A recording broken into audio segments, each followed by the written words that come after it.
நீ பிறந்ததும் அழுதாய் மகனே, பிரபஞ்சம் மகிழ்ந்தது. உன் வாழ்வை நினைத்து மற்றவர் அழ நீ மகிழ்வோடு சாதல் வேண்டும். So welcome to inner piece hub YouTube channel. நான் என்னுடைய யூடியூப் சேனலில் என்னுடைய ஸ்பிரிச்சுவல் எக்ஸ்பீரியன்ஸ் ப்ளஸ் நான் படித்த புத்தகங்களை பற்றி தான் நான் ஷேர் பண்ணிகிட்ருக்கேன். அந்த வகையில் ராபின் சர்மா எழுதிய யார் அழுவார் நீ உயிர் துறக்கையில், who will cry when you die அப்படிங்கிற ஒரு புத்தகத்தை பற்றி தான் நம்ம இன்றைக்கி பார்க்க போகிறோம். ஸோ இதில் நிறைய விஷயங்கள் அவர் கொடுத்துருக்காரு. Actually it's self help book. நம்மளுடைய பிரச்சனைகளை எப்படி ஒரு பாசிட்டிவ் பர்ஸ்பெக்டிவில் பார்க்கலாம் அப்படிங்கிற புரிதல் எனக்கு இந்த புத்தகத்தின் மூலயமா கிடைச்சது. ஸோ வாழ்க்கையின் நெறிமுறைகளை அனைவரும் மறந்து போன ஒரு காலகட்டத்தில் நாம் இன்று வாழ்ந்து கொண்டிருக்கின்றோம். ஸோ எப்படி நெறிமுறைகளோட எந்த மாதிரியான பிரின்சிபல்ஸை நம்ம ஃபாலோ பண்ணி நம்மளுடைய வாழ்க்கையை மேன்மைப்படுத்திக்கணும் அப்படிங்கிற ஒரு புரிதல், சரியான ஒரு புரிதல் இல்லாத ஒரு வாழ்க்கை தான் நம்ம வாழ்ந்துட்டுருக்கோம் அப்படிங்கிறத ராபின் சர்மா இந்த புத்தகத்தில் சொல்லியிருக்காரு. வாழ்க்கையை நாம் வழி நடத்தாவிட்டால் தன் போக்கில் அது போய்விடும். ஸோ நம்மளுடைய லைஃப்பை நம்ம கரெக்டாக ரெகுலேட் பண்ணி நம்மளுடைய கண்ட்ரோலில் நம்ம வச்சுக்கிட்டு நம்மளுடைய ஃபோக்கஸ் ஆன் கோல் என்ன அப்படிங்கிறத நோக்கி நம்ம போகணும். அது மட்டும் இல்லாமல் நம்ம கற்றுக்கொண்ட சில விஷயங்களை பிறருக்கும் பகிர்ந்து அவங்களையும் வாழ்க்கையில் மேம்படுத்த வைக்கணும் அப்படிங்கிறது ரொம்ப ஆழமான ஒரு புரிதலாக இதில் எனக்கு கிடைச்சது. அன்றாட ஒரு அந்நியரை அன்பு காட்டுங்கள். ஸோ அன்புங்கிற விஷயத்த நம்ம இன்னும் சரியாக புரிஞ்சிக்கல அப்படிங்கிறது தான் இவர் இதில் சொல்ல வர்றாரு. சின்ன சின்ன விஷயங்கள் தான். அன்புங்கிறது நிறைய சாக்ரிஃபைஸ் பண்ணணுங்கிற அவசியம் கிடையாது. ஸோ அன்புங்கிறது ஒரு க்யூவில் வயசானவங்க நிற்கிறாங்க அப்படின்னா ஸோ அவங்களுக்கு நம்ம ப்ரிஃபர் பண்ணலாம், பஸ்ஸில் சீட் கொடுக்கலாம். ஸோ இந்த மாதிரியான சின்ன சின்ன விஷயங்கள் நம்ம வாழ்க்கையில் செய்கிறதுக்காக மறந்து போயிடுறோம். ஸோ அதை நம்ம நினைவு கூர்ந்து எல்லாருக்கும் தினம் ஒரு அந்நியரோடு நம்ம அன்பு காட்டுதல் ரொம்பவே அவசியமான ஒரு விஷயம். அதுவும் நம்ம லைஃப்பில் அந்த செல்ஃப் ஹெல்ப் கூட இன்க்ளூட் ஆகுது அப்படிங்கிறத ரொம்ப தெளிவாகவே இதில் சொல்லியிருப்பார். நிலை மாறா கண்ணோட்டம். ஸோ நம்மளுடைய பிரச்சனைகளை நம்ம எப்படி பார்க்கணும், எந்த மாதிரி ஆஸ்பெக்டில் பார்க்கணும், பலவிதமான கண்ணோட்டத்தில் நம்ம அதை பார்த்துட்டு அதுக்கப்புறம் தான் அது நம்ம டிசிஷன் மேக்கிங் அப்படிங்கிறத எடுக்கணும் அப்படின்றத இந்த புத்தகத்தில் அவர் சொல்ல வராரு. ஸோ ஒரு பிரச்சனையாக இருக்குது அப்படின்னா நெகட்டிவாக மட்டும் பார்க்காம அதுக்கு உடனே அதை ரியாக்ட் பண்ணாமல் அதை ரெஸ்பாண்ட் பண்ணணும் அப்படிங்கிற ஒரு புரிதல் இந்த புத்தகத்தின் மூலயமா எனக்கு கிடைச்சிது. இது மாதிரி நிறைய விஷயங்கள் இந்த புத்தகத்தில் சொல்லியிருக்காரு. நான் ரொம்பவே ஷார்ட்டாக ஓரளவுக்கு நான் இல்லை உங்களுக்கு கவர் பண்ணுறேன். கடின அன்பை பழகுங்கள். ஸோ செல்ஃப் கேர் ஆக்டிவிட்டீஸ் தான் இதில் இவர் சொல்ல வராரு.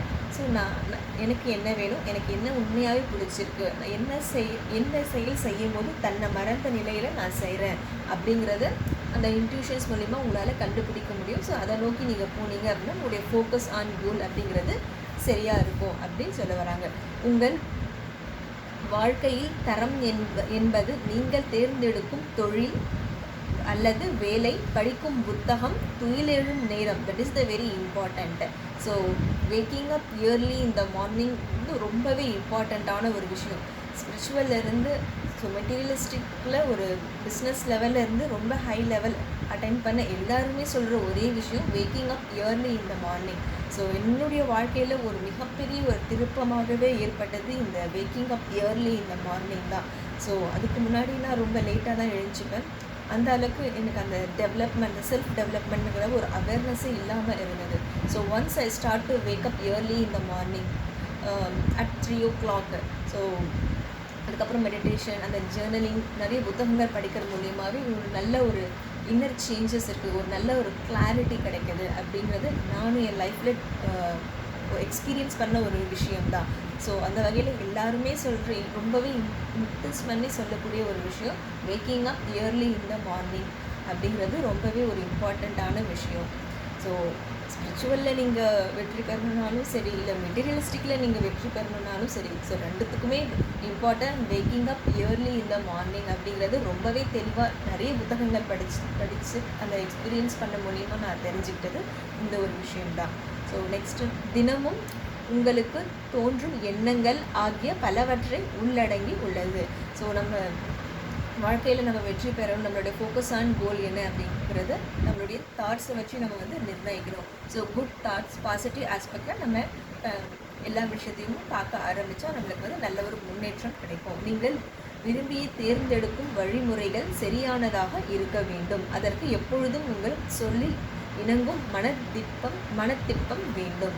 ஸோ அந்த கன்சிஸ்டன்சி வேணும் அப்படிங்கிறது சொல்கிறாரு. ஸோ நம்மளுடைய ஃபோக்கஸ் ஆன் கோல் என்னங்கிறத கண்டுபிடிச்சிட்டு பட் நம்ம அதில் வந்து அந்த ஹோப்பை வந்து நம்ம லூஸ் பண்ணிடக்கூடாது. சம்டைம்ஸ் அந்த நெகட்டிவ் தாட்ஸ் வரும். நம்மளால் முடியுமா, நம்ம செய்ய முடியுமா அப்படிங்கிற சில கேள்விகளை எழுப்பிக்கொண்டே இருக்கும். அந்த மனதினுடைய இயல்பு அது தானே.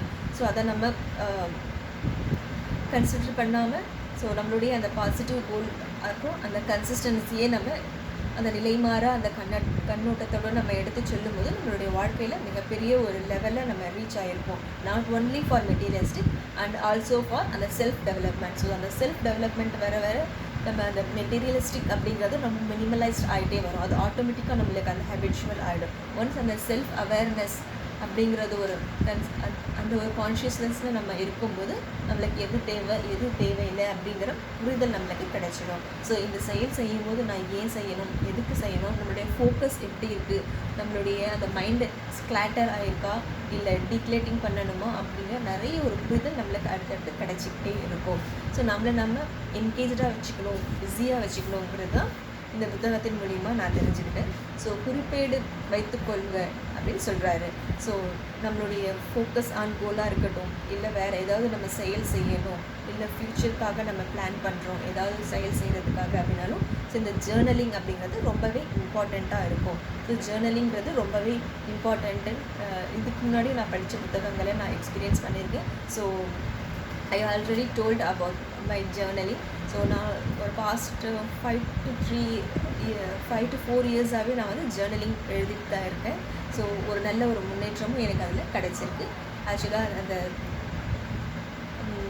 So whenever I had stress so அப்போ நான் எடுத்த அந்த ஜேர்னலிங் என்னுடைய தாட்ஸ் எப்படி இருக்குது, நான் எப்படி நெகட்டிவாக எமோஷன்ஸை ஃபீல் பண்ணிகிட்ருக்கேன் அப்படிங்கிறது அதில் எழுதும்பொழுது after that I feel so relax and peace. So அந்த நார்மல் ஸ்டேட்டுக்கு எனக்கு வர்றதுக்கு ஜேர்னலிங் ரொம்பவே ஹெல்ப்ஃபுல்லாக இருந்துச்சு. பட் ஸ்டார்டிங்கில் கொஞ்சம் போரிங்காக இருக்கும்.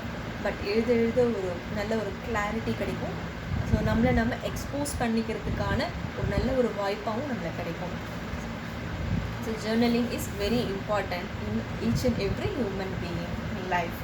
ஸோ ஜஸ்ட்டு சின்னதாக எழுத ஆரம்பிங்க. அதுக்கப்புறம் உங்களுக்கு என்ன எழுதணும், ஸோ நம்மளை பற்றி நம்ம என்ன நினைக்கிறோம், நம்மளை பற்றி பிறர் கேட்கும்போது நம்ம எப்படி நம்ம பாசிட்டிவாக எக்ஸ்போஸ் பண்ணலாம் அப்படிங்கிற நிறைய விஷயம் இந்த ஜேர்னலிங் மூலியமாகவே நான் கற்றுக்கிட்டேன். ஸோ இதில் நான் ஒரு 2 to 3 டாபிக்ஸ் மட்டும்தான் கவர் பண்ணியிருக்கேன். ஸோ இனி நெக்ஸ்ட் வீடியோஸில் நான் இது நிறைய விஷயங்கள் அவர் என்ன சொல்ல வராரு அப்படிங்கிறத ஷேர் பண்ணுறேன். தேங்க்யூங்க.